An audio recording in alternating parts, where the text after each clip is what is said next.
Hey now, PD Grizz here, back at you with some more interesting and super neat Swiss Army knives. What I got today are a couple of knives that I just got and had to do some pretty serious repairs to. But I'm very happy with how they turned out. And yeah, so let's get into it. Let's put this guy aside for now. First of all, let's dive right in. Let's start off. This is a golfer. Yeah, the golfer, a very popular model for collectors. A little hard to find. They stopped making them probably back in the 80s or so. This one, I believe, dates to the mid-late 70s. The scales are new. It had broken scales when I got it, so I threw these green ones on.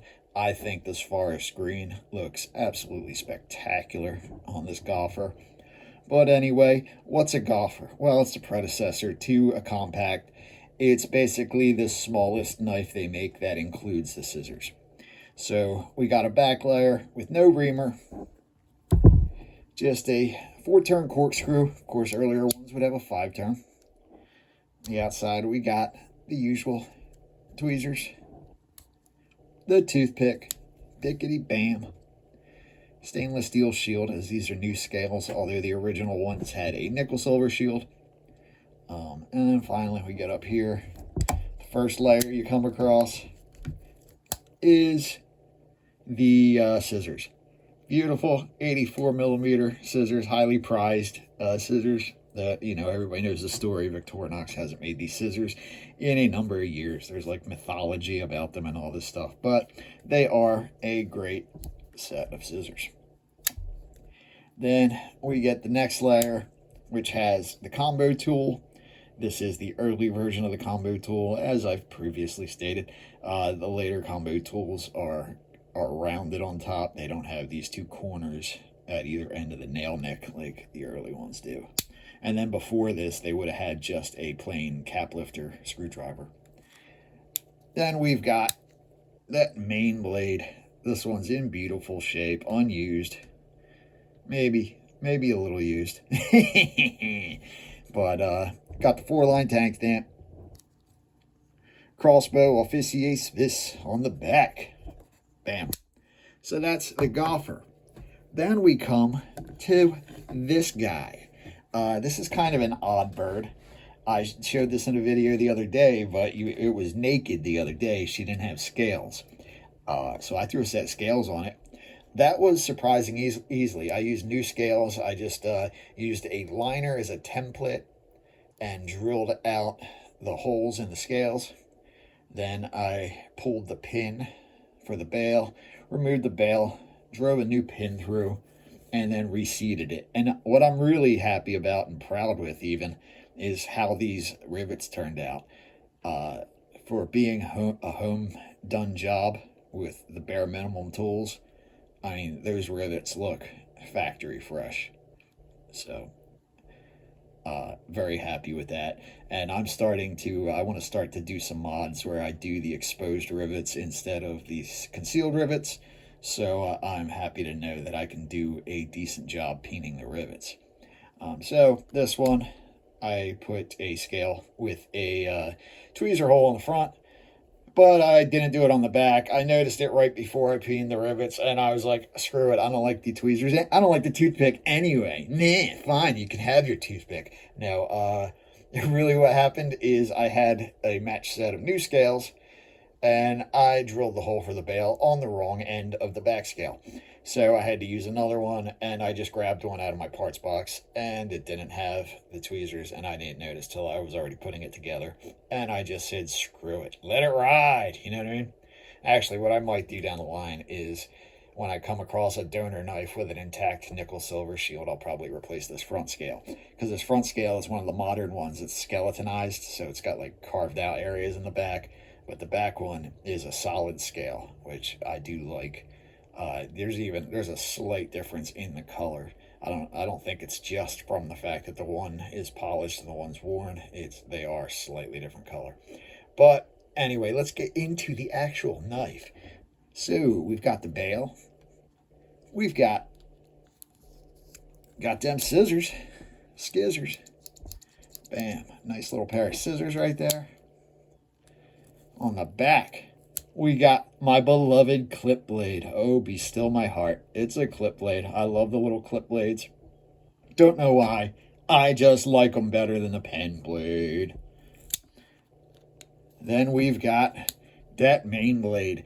This guy was heavily scarred and gouged up. I did a light polishing job. If I wanted to, I could drop back down. If I started over with like 180 grit sandpaper and worked my way up, I could get all those scratches out.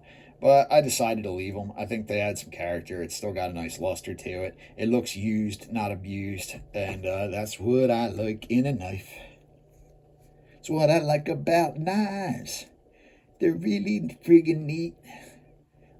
We got a 4-line tank stamp. Victorinox, Switzerland, stainless, rust-free. Bam! Then on the back, oh, looky there. We've got the Victoria Officier Swiss tank stamp with the crossbow that they used from 1957 to 1973. But then there's one difference. That would be this. A Phillips driver. Now this is today, that's a sought after set of tools, is like it's a popular mod, is putting the Phillips driver on the compact. Because with the compact, obviously, this isn't a compact, but you get the idea. The compact has this combo tool, but without the can opener, which has a head that's designed to also drive Phillips screws, you really don't have a good way to drive Phillips screws. I know guys will say, oh, well, you can use the corner and stuff. I mean, a good way to do it. I mean, I know I could get it done, but I wouldn't enjoy doing it. Doing it with a proper, with this even, is much better. This fits number 2 Phillips screw is the most common screw, at least in America, very well. America. Woo! But, so at first, I thought this was a mod. I'll try to have my editor put a picture in here of what it looked like before. Editor? Barely know her. No, I hate the editor. That guy's such a jerk. He's terrible. I'd fire him if he wasn't part of me. But anyway, so it's got the Phillips with the file surface. I love it. The only thing I don't like is it doesn't have a flathead. Ideally, this would have the combo tool in this case, but you gotta take it as it is. Like I was saying, at first, I thought this was a mod. Editor here. Yeah, that host, the guy that was talking smack on me earlier, he forgot something. So here I am saving his butt again. This 144K also features the elusive long back nail file, which might have seemed like a good idea at the time, but it turns out that pinning something just to 2 aluminum liners is a poor mounting decision. This one is particularly tight. Often these are loose. A lot of times this tip is busted off because I guess somebody thinks they're a neat pry tool, or they're a great way to break into a doorway. But yeah, super cool little nail file. Little feature from the past that we don't see anymore. And back to our regular scheduled programming. God, yeah, a mod, if you can believe that or not. But it turns out that they did, in fact, make this configuration. It's not very common. Might even say it's rare. But it is a configuration they offered. Now, the older golfer, would be known in their 3-line code as a 232K. Now, any knife that has a corkscrew, if you see it with a Phillips, but it's the same blades, just change that 2 into a 1, and you've got the Phillips number. So you would think that would make this a 132K. But then remember, this has a clip blade, not a combo tool. So after some digging, I did find out that they made a model called the 244K. That's what they called the golfer earlier on, like in the 40s and 50s, when it just had a clip blade. So essentially that would make this a 144K for small, 84 millimeters. K is for klein. And U is the symbol, a capital U at the end, means it has a bail. So you are looking at a Victorinox 144 KU. This is the first one I've ever seen. Like I said, I assumed it was a mod. One reason I assume so is, of course, I'm terrible at taking pictures. Let me just say this now.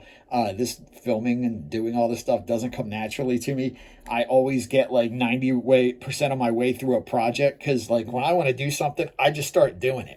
It never occurs to me that, oh, I should like photograph this along the way and take videos and do a how-to video. I'm going to try to do that coming up soon, but every time I do a project knife, I get so excited I tear into it and I'm halfway done before I go, shit, I should have done some video on that.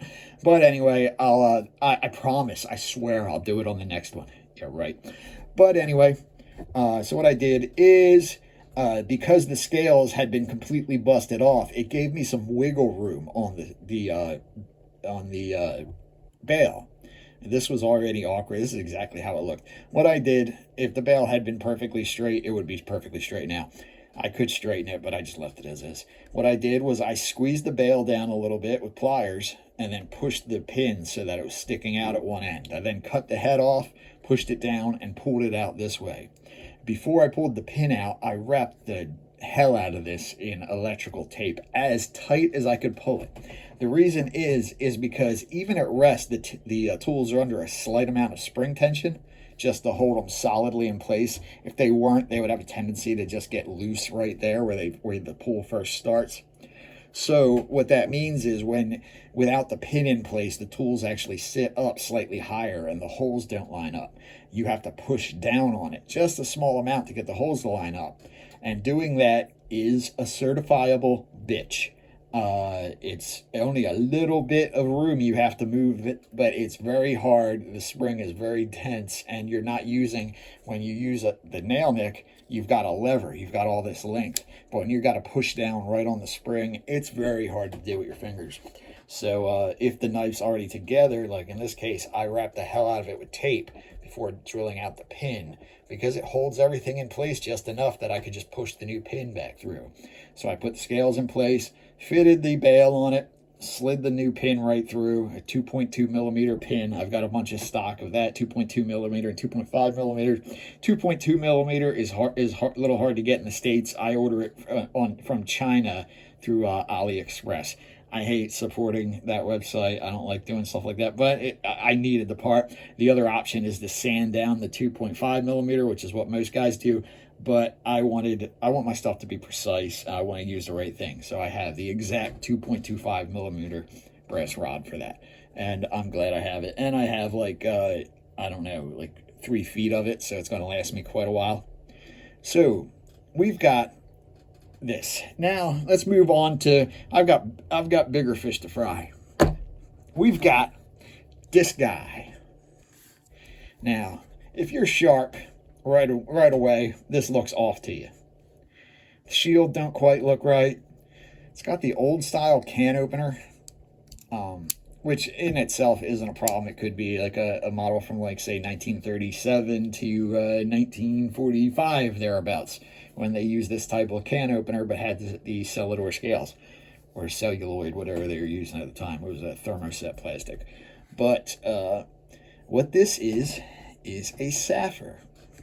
And this came to me, it was missing a clip blade. Somebody had done a repair, and I don't know where I put the spacer, but they had made, when you have the clip blade is obviously is just a little over half the thickness of the main blade. So there has to be a spacer to offset it. And the spacer and the clip blade together are the exact width of the spring. So when taking the clip blade out, if you just squeezed it back together, it would be on an angle. So they made an aluminum spacer that was the full width of this spacer plus the clip blade. So it was the full width of the layer. They did a very good job, but you could tell it was handmade. And also, I don't think that part, even on a non-Victorinox, like Victorinox used nickel silver on theirs. And I think this company would have done the same thing. Just because this on their knives with a keychain is where the keychain used to come off of. Now it's part of the spring, but it used to be part of the spacer. And aluminum would be a terrible metal for that. It's soft, it would wear out, it would twist, it would just get banged up. So it would not be a good choice for that. You need at least a harder metal, like either steel or in this case nickel silver. So I put a spacer. I used a spacer with no key ring. It had no key ring when I got it. At this time, I would think they would have bales, but this is probably made around 1956, 57, something like that. So it's quite possible it could have had a keyring too. So anyway, the scales are cracked here, and there was a chunk missing here. Now, why does that happen? Well, why that happens is on this kind of construction, I believe this is called a shadow knife, when it has scales that cover the whole side. When there's bolsters and there's like an inset piece, that's called a cover. I might be wrong, but I believe those are like the technical, traditional knife nerd terms for them. But anyway, what happens is with these exposed rivets, the scale is actually a structural member. The scale basically acts like a washer that holds the rivet in place. The rivet head expands right into the scale and around on top of the scale, and then it's filed down flush. So what happens is if the scales crack, the knife gets loose, which it is at this end. There's a little gap there, and I can actually just push it closed. Anyway, so let's get into this knife. Stop preambling. We've got the awl. Bam. We've got a very snappy 4-turn fluted corkscrew. Note the aluminum liners. Brass pins. Weird looking shield. Front layer. Got that old-fashioned Warner style can opener with the notch cut out to grab the tab. We've got the traditional and obligatory cap lifter. It's not a multi-tool if it can't open a beer. On the back, we've got my homemade clip blade I threw in there. This was actually a pen blade that I turned into a clip blade. I was a little baked and got a little overzealous with the grinder when I was straightening this out, but I'm still happy with how it looks out. And from the show side, you see this side anyway, it looks quite nice in person. Excellent snap on that tool.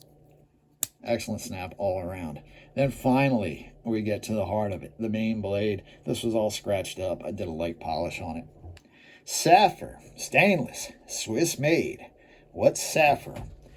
Saphir is a company, is a trade name owned by a trader, an exporter named Eric Dedeli.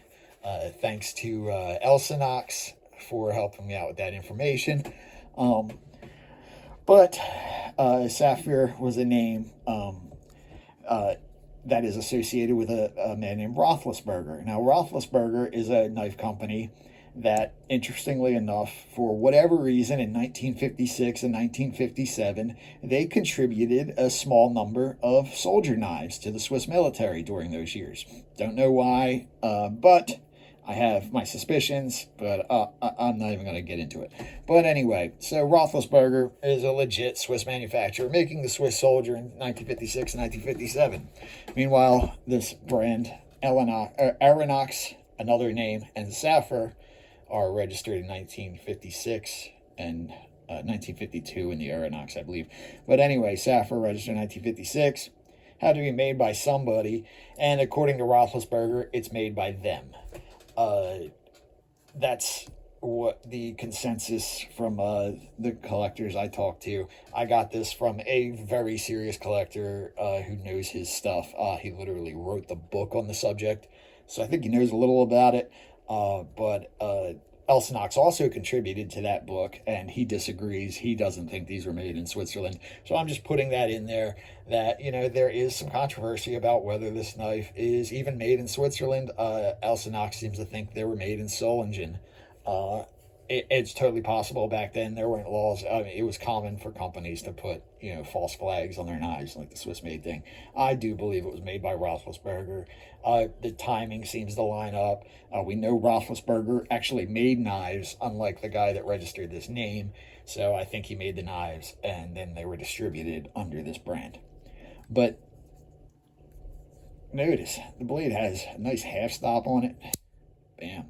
It's a very subtle half stop. You don't see it in the tang. Usually you can just spot it, and you know, it's a little soft, but it's very purposeful. The blade stops right there, stands up nice and tall. It's a beautiful knife. Yeah, you can say, oh, it's a clone, it's a knockoff. It's way more complicated than that. These knives go way back before 1897. Victorinox basically perfected the knife. They basically took a German design, perfected it, and then Germans came around to copy it later, and some of the Swiss copied it. But Rothlisberger, even early on in their beginning of the company, they were selling Victorinox knives because Victorinox would sell unbranded knives that other brands would slap their name on, which is why in the tank stamp charts you see some weird names. But I'm sure there's ones out there that we haven't discovered. But it's certain that this is not made by Victorinox, but close enough. The parts are identical. The parts from a Victorinox snapped right into place with no trouble. They fit perfectly. The dimensions are identical. But what's cool about it is you get the old school construction and package in a newer knife. I like that it's got the exposed awl, the exposed rivets, the old can opener, all that cool stuff. But, it's a later knife. So that is super cool. So that is my Rothlisberger, Saphir, whatever you want to call it. My 144KU, yeah. And my golfer, and hell, a tourist, because it's sitting there. Anyway, thanks for watching. I'll see you in the next one. Petey Grizz out.